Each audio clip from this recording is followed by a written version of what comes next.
Hi every one, எப்படி இருக்கீங்க? நான் நல்லா இருக்கேன், நீங்களும் நல்லா இருப்பீங்க. இறை வார்த்தை. காது கேளாதவரும் திக்கி பேசுபவரும் ஆன ஒருவரை சிலர் அவரிடம் கொண்டு வந்து அவர் மீது கை வைத்து குணமாக்குமாறு அவரை வேண்டிக் கொண்டனர். இயேசு அவரை கூட்டத்திலிருந்து தனியே அழைத்து சென்று தம் விரல்களை அவர் காதுகளில் இட்டு உமிழ்நீரால் அவர் நாவை தொட்டார். பிறகு வானத்தை அண்ணாந்து பார்த்து பெருமூச்சு விட்டு அவரை நோக்கி எப்பத்தா, அதாவது திறக்கப்படு என்றார்.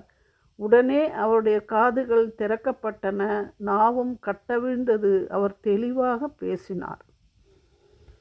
தீர்ப்பகுதியிலிருந்து கலிலேயா கடற்கரை ஓரமாக இயேசு வராரு.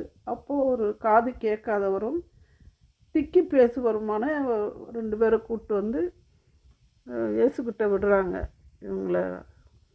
இவர்கள் மீதும் கையை வைத்து இவர்களை குணமாக்கும்னு வேண்டி கேட்குறாங்க. அப்போ இயேசு அவங்கள தனியாக கூப்பிட்டு போகிறாரு. அந்த காது கேட்காதவர் காதில் அவர் கையை விடுறாரு. பேச்சற்றவர்னு அவர் உமிழ்நீரால் நாவை தொட்டாருங்க. ஸோ அவர் உமிழ்நீருக்கு அவ்வளோ பியூரிஃபை ஸ்பிரிட்டுங்க. அதில் கூட மெடிசன் இருக்குது பாருங்கள். உமிழ்நீரால் நாவை தொட்டார். பிறகு வானத்தை அண்ணாந்து பார்த்து பெருமூச்சு விட்டு கடவுளே கடவுள் தந்தை கடவுள்கிட்ட வேண்டார் பாருங்க. எப்பத்தா என்றார்.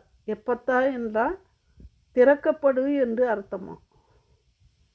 உடனே காது கேட்கப்பட்டது, நாவு கட்ட விழுந்து தெளிவாக பேசினாராங்க. இமீடியட்டாக ரிலீஃப். ஸோ உலகத்துக்கே நம்ம கடவுள் மருத்துவருங்க. ஒரே ஒரு மருத்துவர் நம்ம ஏசப்பா தாங்க. அப்படியே ஜனங்கள் வந்து வியந்தார்களாம், புகழ்ந்து பாராட்டினார்கள். ஸோ நாம் இறைவனை தேடும் இதயங்களாக வாழ்வோம், நோயற்ற வாழ்வும் குறைவற்ற செல்வமாக ஆசீர்வதிப்பார். ஆமேன்.